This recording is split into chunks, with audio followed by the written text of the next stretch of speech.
नमस्कार मु Deepti दीप्तिस full lab को आपण मानक बहुत बहुत स्वागत। आज आम जो रेसिपीटा बनवा ना बहुत सहज रेसिपी 10-15 मिनिट भितर आपण आराम से बन पारे। तो बेले बेले कौन हुए ना आमको कौन सी काम करने इच्छा हुए इवेन रोसे भी करने इच्छा हुए। तो सेमती दिन मानक ये जो रेसिपीटा को आपण आराम से बन पारे, पेट भी भर बहुत टेस्टी लगे, ता सहित कम परिश्रम आउ कम टाइम रे भी आपण आराम से बन पारे। आशा करुच्ची पसंद आसव रेसिपीटी शेष जाए देखु वीडियोटी को। रेसिपी पसंद आसिले प्लीज वीडियो को लाइक आउ शेयर कर दिंतु। चैनल नुआ थिले चैनल को सब्सक्राइब करने बिल्कुल भी भूलें। तो ये रेसिपीटा बनवाई ये देखु मुझे चाउल नहीं और नॉर्मल चाउल जोटा घरे आमर भात बनवाई यूज कराए से चाउलटा मुझे यूज कर लॉन्ग ग्रेन अच्छी लंबा चाउल मुझे आपड़ चाहिए बासमती चाउल भी नहीं पारे ना नॉर्मल चाउल जोटा आप घरे व्यवहार कर चाउल भी नहीं पारे। तो ये गोटे मेजरिंग कप रे मापिकी 2 कप मुझे चाउल जेकोसी गोटे जगार आप मापिकी ने।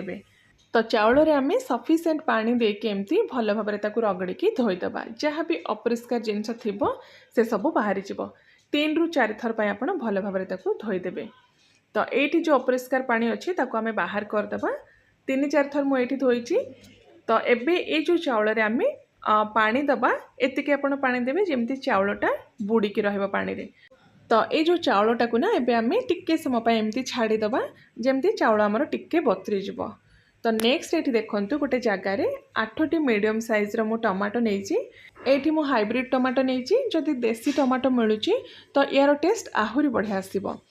तो 8टी टमाटो 2 कप चाउल जदि आप चाउलटा को ग्राम रे मापिकी नेबे ताले 380 ରୁ 400 ग्राम पाखापाखि चाउल आप 8टी मीडियम साइज टमाटो नेबे। तो टमाटो को एमती रफली चॉप करके गोटे ब्लेंडर रे भल भाव एमती गोटे पेस्ट बा प्यूरी बनईदबा। तो आमर टमाटो प्यूरी ये पूरा रेडी हो गला, ताको एबे साइड रखिदबा। तो एबे कौन करबा ना गैस ऑन करके एमती गोटे प्रेशर कुकर गरम करबा। जेहेतु एटा गोटे क्विक रेसिपी 10-15 मिनिट भितर आमको बनवार अच्छी से मु प्रेशर कुकर यूज करी। आपड़ जदि चाहिए जेकोसी नॉर्मल जगार गोटे बड़ जगार आप बन पारे। तो प्रेशर कुकर रे एबे आमे 2 बड़ चमच गरम करबा सोरिष तेल जगार आप रिफाइंड तेल भी नहीं पारे, घी भी नहीं पारे, बा तेल घी दीटा जाक मिक्स करके भी नहीं पारे। तेल टिके गरम हो सारा पर से छोट खंडा आम डालचीनी ऐड करवा, गोटे तेजपत्र छोट साइज जदि अच्छे आप 2टा तेजपत्र देवे। तापरे गोलमरीच आम कि ऐड करवा 10 ରୁ 12टा आम गोलमरीच देदेबा। आठी लवंग आम ऐड करवा 5 ରୁ 6टी। गोटा गरम मसला आम ये यूज करवा। जदि बड़ अलैच अच्छी ना आप 1 ରୁ 2टा ये बड़ अलैच भी दे पारे। तो तापर आम ऐड करवा गोटे बड़ चामच जीरा, गोटे चामच सोरिष, आठी देखु गोटे बड़ चामच आम देदेबा कंचा बुट डाली, ता सहित गोटे चामच बिरी डाली। बिरी डाली रे ना ये चोपा ना, जदि एमती बिरी डाली ना तो आप नॉर्मल जो चोपा थी बिरी डाली भी ये नहीं पारे। तो टिके समय आम भाजीदबा। तापर ये 1/4 चमच हिंगु ता सहित अल्प किसी भृसंग पत्र देकी आउ टिके समय ताको भाजीदबा। बेसी ये कड़ा करके भाजबेनी, 20-30 सेकेंड आप लो फ्लेम रे भाजीदेवे। तापर ये गोटे बड़ चामच आम ऐड करवा ए अदा कोरा। अदा को मुझे ग्रेट कर नहीं, जदि आप चाहिए छोट छोट खंड करके भी छेचिकी ऐड करें। आउ जदि आप पियाज रसुण खाऊँच रसुण को भी ये छोट छोट खंड करके नहीं पारे, आ पियाज को भी सेमती छोट खंड करके ये भाजी पारे। तापर अदा को टिके समय आम भाजीदबा किसी सेकेंड आउ जो टमाटो प्यूरी करके रखी थे ताको आम ऐड करदबा। ता सहित ये देखो किसी बेसिक मसला आम ए मिक्स करवा। 2 चामच मुझे धनिया गुंड नहीं, गोटे छोट चामच भजा जीरा गुंड, ता सहित गोटे चामच ये हलदी गुंड ऐड करवा। आउ ये काश्मीरी लंका गुंड मु नहीं गोटे चामच। राग जदि आप खाऊँच काश्मीरी लंका गुंड साथ आप राग लंका गुंड भी ये मिक्स करें। आ पूरा लास्ट ना ये अधा छोट चामच गरम मसला ऐड कर जोटा कि सूट हो पारनी, स्किप हो जाए वीडियो रे। तो सबू जिनस को एमती मिक्स करके आम भल भाव मीडियम टू हाई फ्लेम रे एमती कषिदबा। तो पाखापाखि ये मत 3 ରୁ 4 मिनिट टाइम लगी। आउ जितेबाला ना मसलार आमर एमती तेल बाहरी जीव बा तेलटा रिलीज हो तापर आम ऐड करवा आलू। तो आलूटा ये टोटाली ऑप्शनल अच्छे, जेहेतु पिला मानकु आलू पसंद मुझे ऐड करिछि। 3टा छोट साइज आलू को भल भाव आप धोईदेवे, चोपा बाहर करेंगे। चोपा सहित आम ये गोटे आलू को मुझे 2 खंड लेखा करदे। तो सब आलू को देदेबा, ता सहित 2टा ରୁ 3टा गुजराती को टिके एमती हेमदस्तार छेचिके मिक्स करदेबा। अल्प किसी पुदीना पत्र मुझे नहीं टेस्ट भल आसो ता सहित फ्लेवर भी बहुत बढ़िया आसो पुदीनार फ्रेश फ्लेवर गोटे आसो आउ ये मु गोटा कंचा लंका गोटे मिक्स करिछि।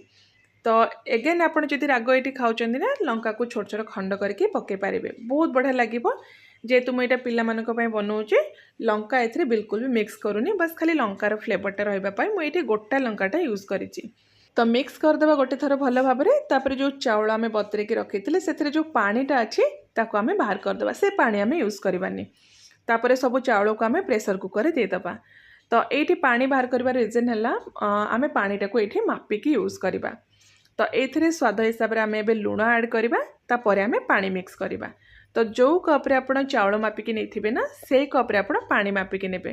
तो ये 2 कप चाउल मु पाखापाखि 3 कप पानी मिक्स करुच्ची सेम जगार आप चाउल आ पानी मापिकी ने। तो किसी चाउल अच्छी बहुत जल्दी सीझी जाए स्पेशली जदि आप बासमती चाउल यूज करुँच से कम पानी लगे बेसी पानी दरकार पड़ोनी बहुत जल्दी से सीझी जाए। आउ जदि चाउल आप बतरेकी रखुंट तो बहुत जल्दी चाउल आपंकर सीझीज। तो ये 2 कप चाउल 3 कप मु पानी यूज करिछि। जदि आप नॉर्मल जगह जेकोसी गोटे नॉर्मल खोला जगह बिना प्रेशर कुकर बनाऊँच तो जी आप चाउल ने तार डबल परिमाण टिके बेसी आप पानी ने से चाउल आपंकर सीझी भी जीव आ बिल्कुल भी पानी रही पूरा गोटा गोटा हो। तो एबे आम प्रेशर कुकर लिड बंद करदे हाई फ्लेम रे 2टा हुइसिल आसापी छाड़दे। तो ये देखो हाई फ्लेम रे 2टा हुइसिल आसवा पर गैस फ्लेम को मु बंद कर देइथिली। आउ प्रेशर कुकर को ना आपण पूरा ठंडा करदेवे बा सब गैस रिलीज हो सारा पर आपण तार लिड को खोलिबे। ये देखो चाउल आमर पूरा बढ़िया से सीझी जाइए आ पूरा गोटा गोटा होइके अछि। तो ये ना चाउल रे केते पानी दरकार पड़े से पूरा डिपेंड करुच्ची चाउलर क्वालिटी उपर। किसी चाउल अच्छी बहुत जल्दी सीझी जाए आउ किसी चाउल अच्छी टिके टाइम लगे सीझापी।